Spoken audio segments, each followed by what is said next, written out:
Channel में आपका स्वागत है। मैं डॉक्टर सत्यप्रकाश सिंह आपके समक्ष पुनः उपस्थित हूँ। भक्ति काल की जो परिस्थितियां थी, जो सामाजिक स्थिति थी, राजनीतिक परिवर्तन के बाद उसके विषय में थोड़ा सा आपको संक्षेप रूप में बताना चाहता हूँ। सबसे बड़ी बात तो ये हुई, पृथ्वीराज चौहान के पराजय के बाद, मोहम्मद गोरी के आगमन के बाद उत्तर भारत में दिल्ली के आसपास मुगलों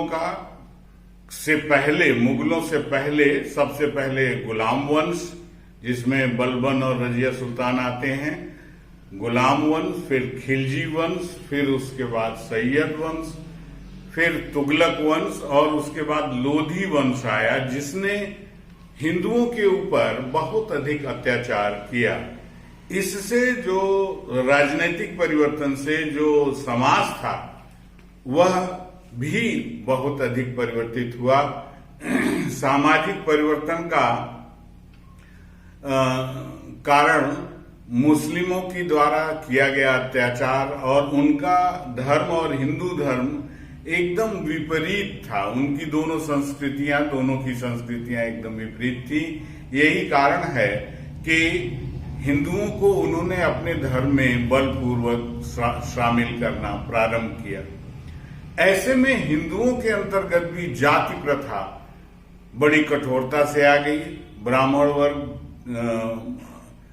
निम्न जाति के लोगों को अछूत मानने लगा और उनकी परछाई भी पड़ती थी तो उनके ऊपर अत्याचार करने लगा।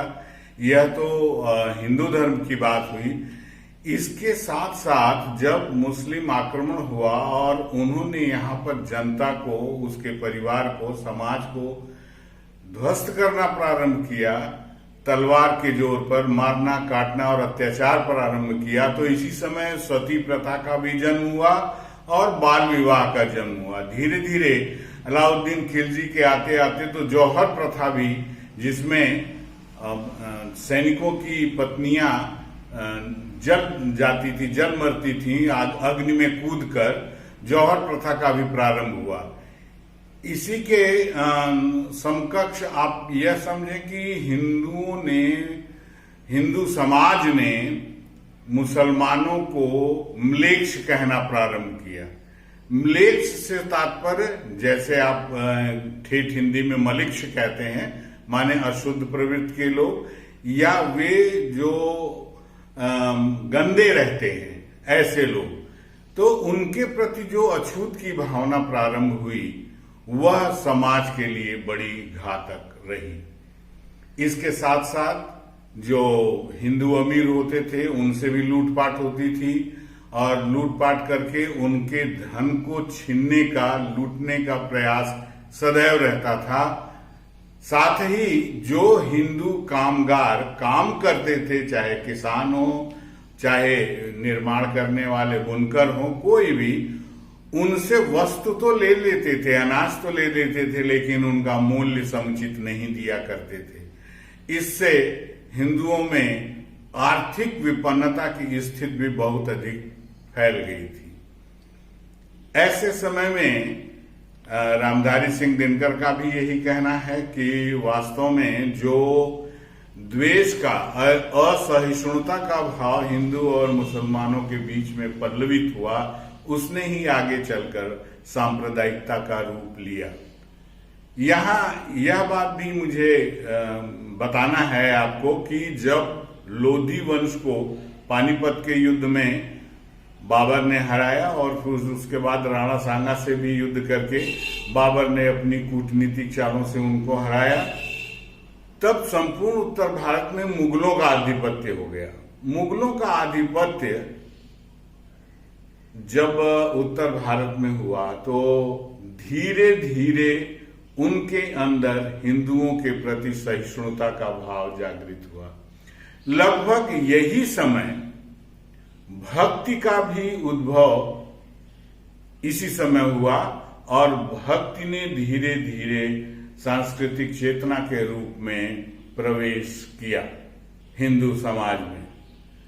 इससे न केवल हिंदू प्रभावित हुए, वरन इससे मुसलमान भी प्रभावित हुए और स्थानीय माने हिंदुओं के अवतारी पुरुष चाहे राम रहे हों चाहे कृष्ण रहे हों, उनको लेकर बहुत सी रचनाएं, भक्त्यात्मक रचनाएं इन लोगों ने रची। यही एक बात और आपको बताना है कि आदिकाल में जो बौद्ध धर्म की शाखा थी, सिद्धयान और नाथ संप्रदाय, यह धीरे धीरे अंदर अंदर पल्लवित हो रही थी, लेकिन इसका रूप धीरे धीरे बदल रहा था। जिस आडंबर का विरोध नाथों और सिद्धों ने किया, यहाँ भक्ति काल तक आते आते 14वीं शताब्दी तक आते आते वह विरोध और प्रखर हो गया। नानक, कबीर, दादू, रैदास इत्यादि सबके स्वर में वह प्रखरता से दिखाई देने लगा। दूसरी ओर राम और कृष्ण की भक्ति का जो उदय हुआ, उसका कारण था दक्षिण भारत में शंकर के अद्वैतवाद के प्रतिक्रिया समझ लें। 4 संत हुए जिन्होंने अपना अपना अलग मत स्थापित किया, जिसमें पहले रामानुजाचार्य जिन्होंने विशिष्टाद्वैत मत निकाला, फिर उसके बाद वल्लभाचार्य जिन्होंने शुद्धाद्वैत निकाला, निम्बार्काचार्य जिन्होंने द्वैताद्वैत निकाला और मध्वाचार्य जिन्होंने द्वैतवाद की स्थापना की। यहां जो रामानुजाचार्य थे, उनके शिष्य परंपरा में रामानंद आते हैं और रामानंद उत्तर भारत में भक्ति भाव को दक्षिण से ले आए। इसीलिए कहा जाता है भक्ति द्राविण उपजी लाए रामानंद, प्रगट किया कबीर ने सप्तद्वीप नौखंड।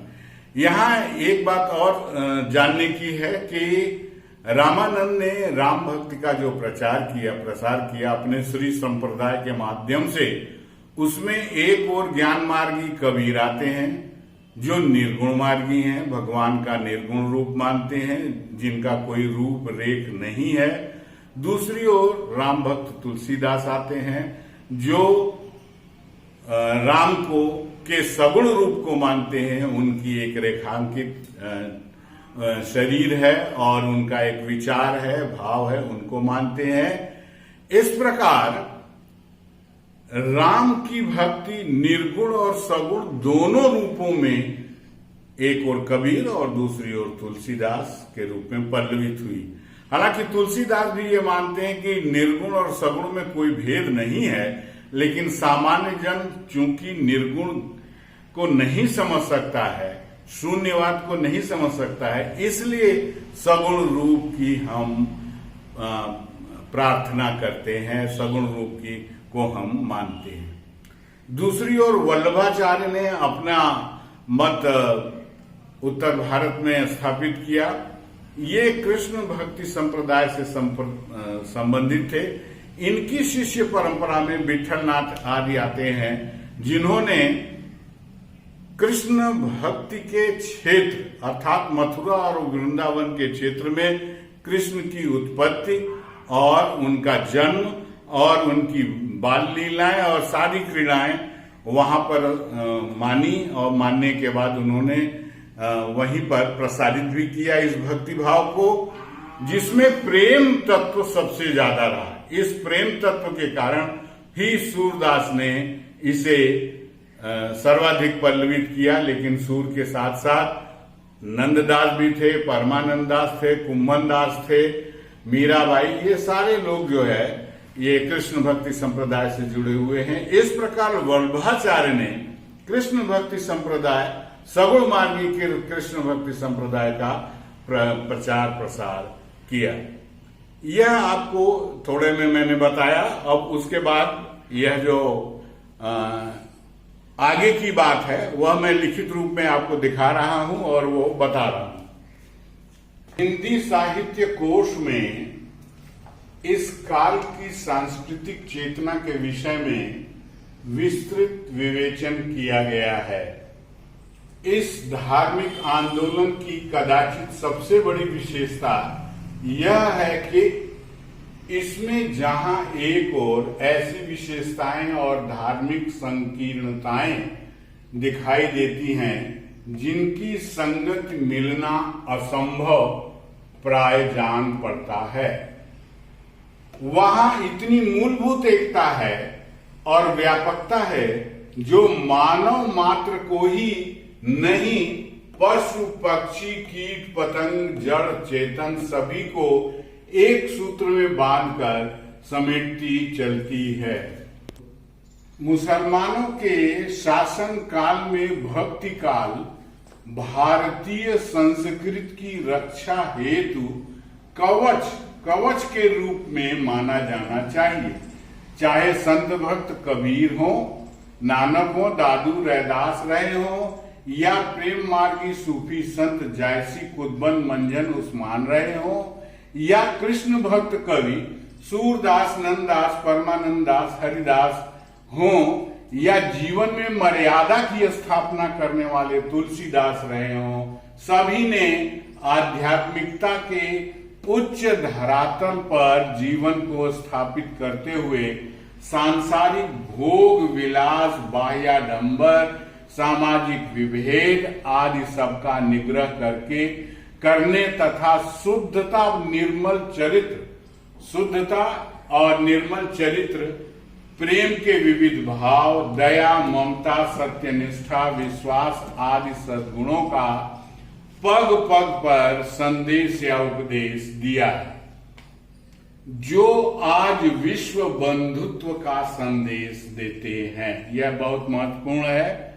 विश्व बंधुत्व का संदेश भक्ति काल के साहित्य से हमें पूर्णतया उपलब्ध हो जाता है। उक्त विशिष्टताओं को लक्ष्य कर आचार्य परशुराम चतुर्वेदी कहते हैं, सांस्कृतिक चेतना की सर्वश्रेष्ठ अभिव्यक्ति सार्वभौम सत्य के आधार पर प्रतिष्ठित धार्मिक भावना और दार्शनिक चिंतन के माध्यम से हुई है। यही बात मैंने आपको बताई। कला शिल्प साहित्य और संगीत इन्हीं की अनुषंगिक उपलब्धियां हैं। इन सब का क्षेत्र विशाल मानव समाज है जिसकी प्रेरणा और प्रसाद से मनुष्य जीवन यापन करता है। यह सारी विशेषताएं भक्ति काल के साहित्य में मिलती हैं।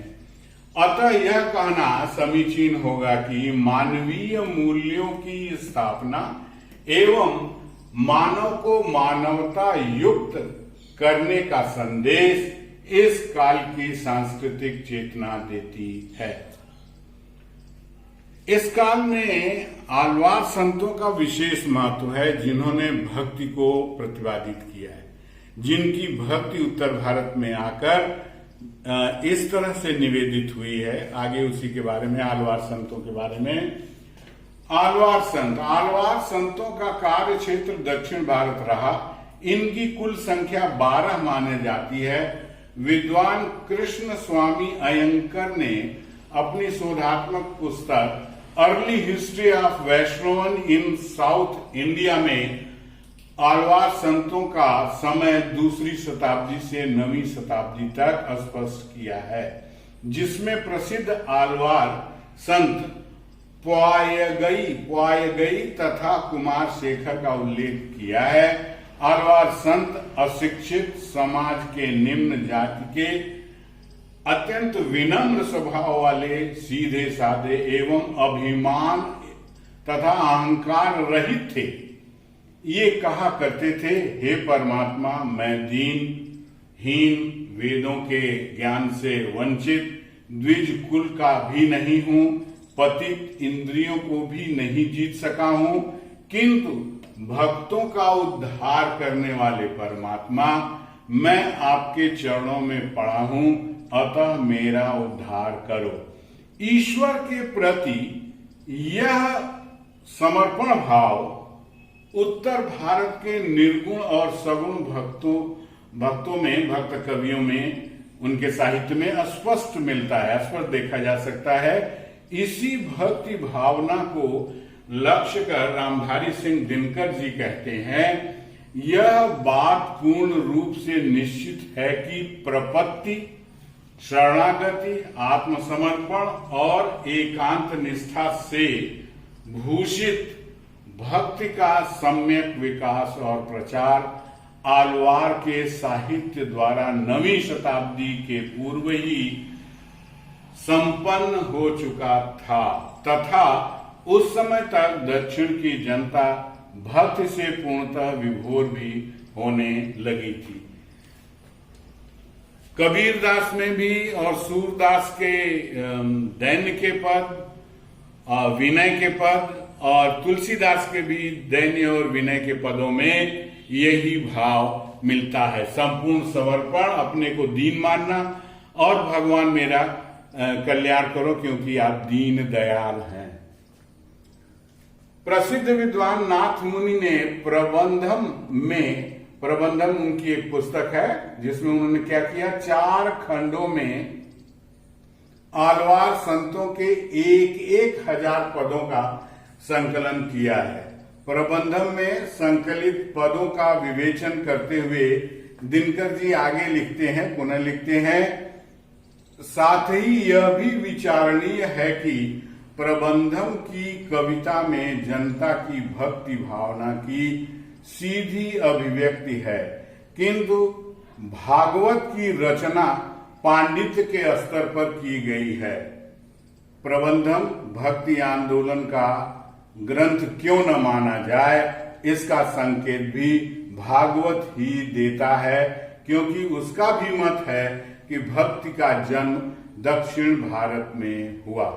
इस प्रकार दक्षिण के आलवार संतों का उत्तर भारत में 14वीं शताब्दी में प्रवाहित परमात्मा की भक्ति भावना के विकास में विशिष्ट योगदान रहा। यह मैंने पूर्व पीठिका के रूप में भक्ति काल के बारे में आपको बताया। निवेदन है कि यदि आपको कोई शंका हो, समाधान करना हो तो कमेंट बॉक्स में कृपया जाकर अवश्य लिखें, और जिससे मैं तुरंत उसका समाधान भी कर सकूं। और अभी तक अगर आपने सब्सक्राइब नहीं किया है, शेयर नहीं किया है, तो कृपया सब्सक्राइब करें, शेयर करें और लाइक करें। धन्यवाद।